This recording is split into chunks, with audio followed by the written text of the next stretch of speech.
Why do you want to work out? What is your goal? The most important thing is that you have a vision, that you have a goal.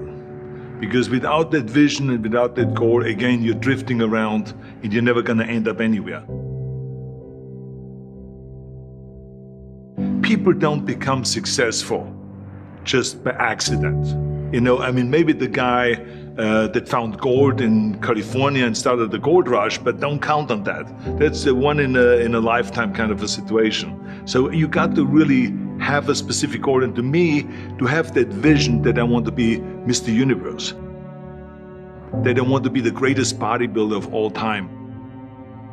That was a great vision, and that specifically to look like Reg Park and to be up there on that stage and to lift the trophy overhead and to win the championship over and over and over again. So that was a great goal. You have to have a goal. Now, it doesn't have to be that specific goal, but it has to have some goal. This is why I always recommend to people, sit down, take your time, and start thinking about, why do you want to work out?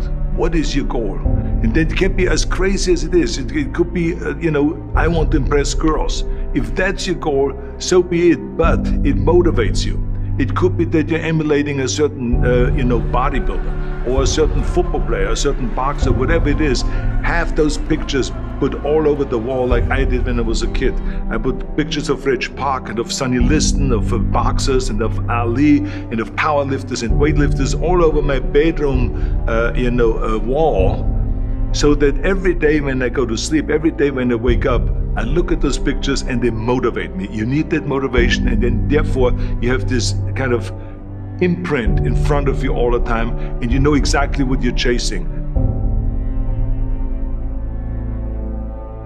People always come up to me and says, why are you smiling? You're working out 5 hours a day. You're doing the same as the other guys, but the other guys have a sour face. They're pissed off that they have to do another rep or another set or something. I looked forward to another 1,000 reps of sit-ups. I looked forward to another 500 pounds of leg press or squat. I looked forward to doing more and more curls until my arms fall off. Why? Because I knew that every rep that I did and every set that I did and more weights that I lifted, I get one step closer to turning that vision into reality.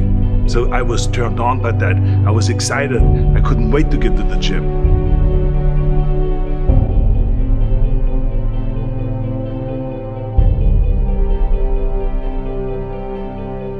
I remember that when I weighed 245 pounds, and Bob Rafelson, the director of Stay Hungry, said to me that I'm interested in having you come in for a reading and work on your acting and all this, because I'm interested in having you in a movie to star with Jeff Bridges and with Sally Fields. I was delighted about that, and I was excited, and I started pumping up more and more. And then he said, but I don't want you to weigh more than 210 pounds. You want me to be in the movie, but I'm weighing 245, 246. I say, I just won the Olympia, I say, which was 1974, and I was really at my biggest. And but he demanded that, and he says, look, it's very simple. On the day we start shooting, he says, I'm gonna put you on a scale, and if you don't make the 210, you're out, because I have someone else in mind. And I worked on it. I started visualizing myself very clearly as a lean athlete, because that's the only way I could lose that weight and all of a sudden get interested in running more, because up until that point I ran like 3 miles after training or before training or whatever, but now all of a sudden it was 5 miles, 6 miles, 7 miles, 8 miles, and they even ran mini marathons in order to lose the weight, and I did everything with high reps, and I was watching my diet, what I eat and all those kind of things. But the day before, I remember we were in Birmingham, Alabama. The day before I was at the YMCA with Bob Rafelson. He was swimming and I was working out and I was running. There was a track there and I was running. He says, let's step on the scale. And I stepped on the scale and I weighed 209. So it just shows to you what is possible if you visualize exactly what you want to look like.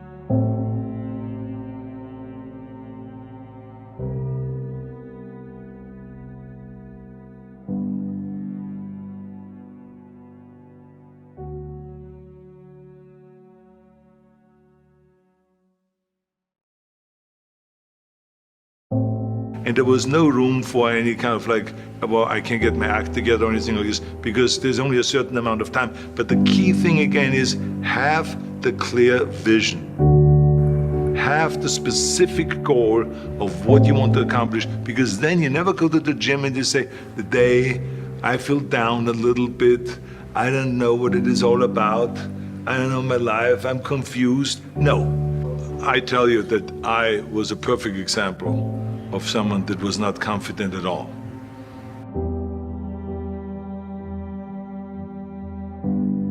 I mean, when I was a kid, I was just like any other kid. I had my hang-ups and problems and all this.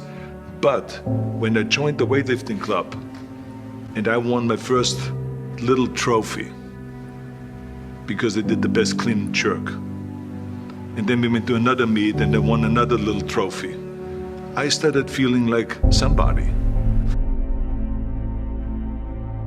But the bottom line is, everyone can use the same method, because I used it in politics, I used it in making money, I used it in everything that I've done in the movie business. When you have one little victory, little victories add up, and that is what gives you then ultimately confidence. Well, for me, the most important thing always is to have a deadline. So when I, for instance, had a competition, and let's say the competition was in the middle of September, and it was now beginning of summer, so there was no more time to screw around. So there was the time now to get going on a diet, to get going with the training, to not slack off at all, because there was a deadline there. The day of the competition, I had to be in the best shape possible. And I knew that if I come to the competition and I lose because I did not schedule my training the proper way, or I didn't have the right frame of mind, or I didn't give everything, literally worked my butt off, I would be just so angry. So I never wanted to be in that situation. So this is why it was very important to pick that time and to say, this is when I have to be in top shape, and then to work towards that. But it's not just with the competition.